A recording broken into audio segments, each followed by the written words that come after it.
Elsa Zilberstein, mot à mot, des mots de minuit. Le premier mot que j'ai envie de vous soumettre, c'est manteau.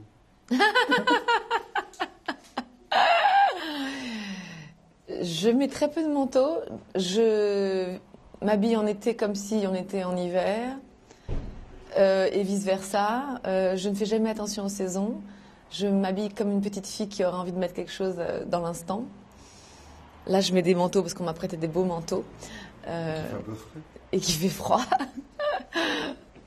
Voilà, j'aime bien l'idée d'un manteau qui recouvre aussi une espèce de grand manteau masculin. J'aime bien les grands trench, les grands manteaux masculins. Le louche, forcément. Le louche, un grand homme, un maître de cinéma, une grande rencontre dans ma vie. Peut-être il y a eu Piala, il y a eu Le Louche, qui m'a redonné la vie au cinéma, enfin qui m'a donné la vie au cinéma, Piala. Et Claude Lelouch a cette faculté de vous faire croire que vous ne jouez plus quand vous jouez, à cette manière de vous regarder avec intensité, vérité, profondeur, d'accéder au plus profond de vous-même, à vous laisser libre comme des coureurs de fond, à vous permettre toutes les folies à chaque instant. Piala, c'était Van Gogh. Ouais. Aujourd'hui, c'est 1+1 et c'est l'Inde. Le mot est regard. C'est-à-dire que vous êtes blanche de peau, vous êtes occidentale et vous allez au cœur de l'Inde. Question, regard, que voyez-vous? Je vois de la violence, de la saleté, de la dureté, de la beauté des couleurs, de la douceur parfois, beaucoup de violence, des gens qui n'ont rien. C'est brutal, enthousiasmant parce que les gens sont très gentils par ailleurs, ils vous entourent, ils vous ont envie d'aller vers vous, de vous aimer, de vous donner. Pour nous, c'était incroyable de se retrouver dans cet univers tous les matins. Tu fais un film parce que tu es en service commandé, tu es avec du monde, mais tu as l'impression d'être dans les trains où je tournais, on était les seuls blancs, quoi. C'était pas des figurants, les gens.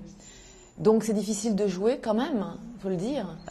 Quand il y a des scènes avec Jean où il y a du monde qui parle derrière, qui mange, qui hurle, qui s'en fiche de savoir qu'on fait un film. Donc c'est difficile pour se concentrer, en même temps ça aide par ailleurs d'être dans le vrai. Et après, bon, en même temps, t'es en gros plan, donc c'est toi, donc c'est ton intime, c'est difficile de sortir l'intime dans le général. Elsa Zilberstein, rapport amoureux dans ce film-là, dans les Lelouch en général. Je lui disais récemment, vous faites toujours le même film, est-ce que vous avez trouvé la réponse à ce match de boxe? Parce que lui parle d'un match de boxe entre l'homme et la femme, enfin entre un homme et une femme. Donc moi je vous propose rapport amoureux. Dans la vie ou dans le film? Dans la vie et dans le film. Alors, toujours complexe. Je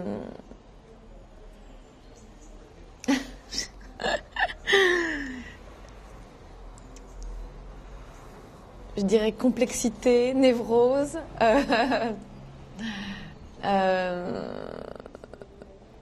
Donc Dujardin, dans ce film-là, Dujardin est dans un rapport amoureux avec celle que vous incarnez, la femme de l'ambassadeur. Ouais. Dujardin est plutôt catalogué ou est plutôt dans l'incarnation du comique. Il a toujours l'œil qui frise du rire. Comment est-ce que vous le sentez, vous, et quel type d'homme il incarne avec cette espèce de... Le décalage le fait un peu cynique parfois. Comment vous le sentez et dans la vie, comment vous voyez ce genre de héros disons que mon personnage, elle est très spirituelle, un peu allumée. Elle est presque comme une petite fille dans un monde feutré au départ. Et quand elle rencontre cet homme, elle est troublée par son audace, sa liberté, sa masculinité exacerbée.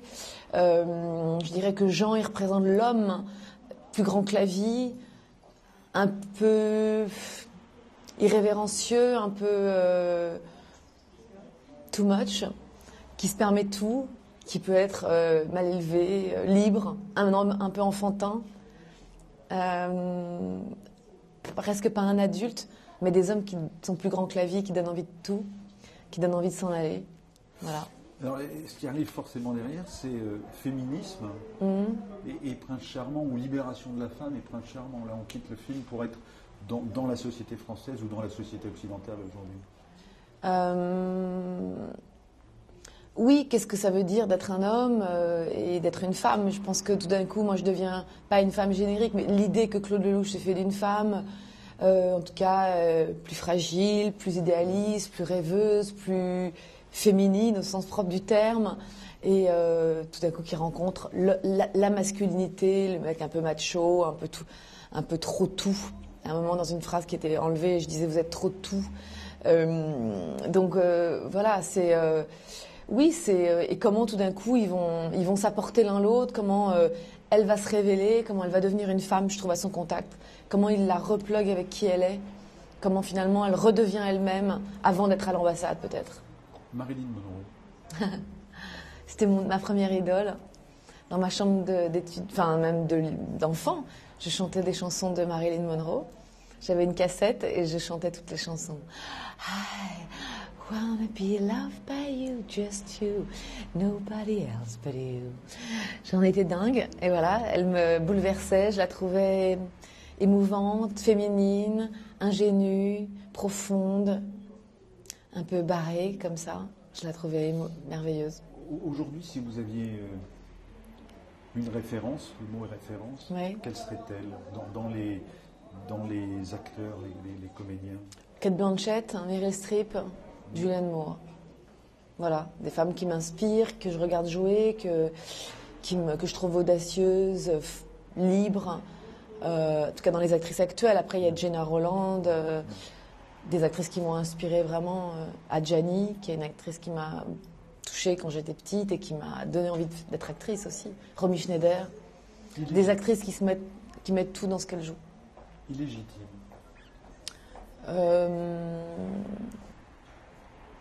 C'est un sentiment que je peux avoir parfois. Et pas au cinéma. C'est un sentiment que j'ai parfois dans la vie, des fois. Quand on n'est pas à la bonne place dans la vie, on peut se sentir illégitime.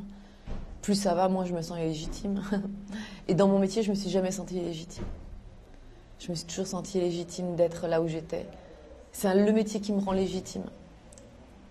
6 personnages en quête d'auteur, Lassalle, Lavelli, Wilson, Philippe Claudel, voilà ouais. les metteurs en scène de théâtre ou de cinéma avec lesquels vous travaillez. Au mieux, l'expression au mieux, où vous sentez-vous au mieux? Au cinéma. Pourquoi? Au cinéma, tout de suite. Parce que je suis née au cinéma, moi. J'aime le rythme du cinéma. Alors pourtant, tout le monde dit que je suis une actrice de théâtre aussi. Je crois que je suis une actrice de théâtre. Là, je viens de jouer Nathalie Wood il y a quelques mois, enfin un an pile. J'étais en scène, seule en scène. Je jouais Nathalie Wood, mise en scène par Catherine Chaube. J'ai adoré. Donc c'est vrai que je peux pas dire que je me sens pas bien sur une scène de théâtre. Mais mon rythme personnel, j'aime le secret du cinéma, j'aime l'intime du cinéma, j'aime comment on vient chercher. Au théâtre, j'ai toujours l'impression que la vérité que je vais donner, qui est une vérité forte, une vérité de cinéma, parce que je ne sais pas jouer comme, je ne sais pas m'économiser au théâtre. Donc je fais comme si c'était un clap de cinéma ou un gros plan de cinéma. Non seulement je suis prête à interner à la fin de 4 mois de théâtre, mais je trouve que même si je le transmets fortement et que les gens le ressentent, je trouve que au cinéma, on vient quand même le chercher plus. Les gens sont plus... Il y a presque une injustice du théâtre. Je trouve ça très difficile. Même si j'en fais, et je vais en refaire normalement en septembre prochain, mais je me sens plus physiquement, c'est plus homéopathique au niveau du timing aussi. J'aime l'idée de maturer ça dans la journée, de le donner fortement pendant 1 heure, et puis que c'est fini. Et c'est en boîte, et à tout jamais, ça sera, peut-être c'est très narcissique, mais à tout jamais, ça sera capturé. Le théâtre, vous faites un truc magique un soir, bon voilà, il y a 400 personnes qui l'ont vu, c'est super, alors c'est dans les esprits des gens. Mais c'est l'angoisse de se dire que ça ne restera pas. Alors qu'au cinéma, ça restera, enfin en tout cas, sur une pellicule. Dernier mot peut-être, c'est ennemi.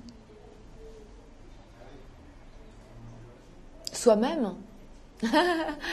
J'ai pas l'impression d'avoir des ennemis, peut-être moi-même parfois, mais de moins en moins, non, je crois pas. Je crois que je m'aime bien maintenant. Belle chute.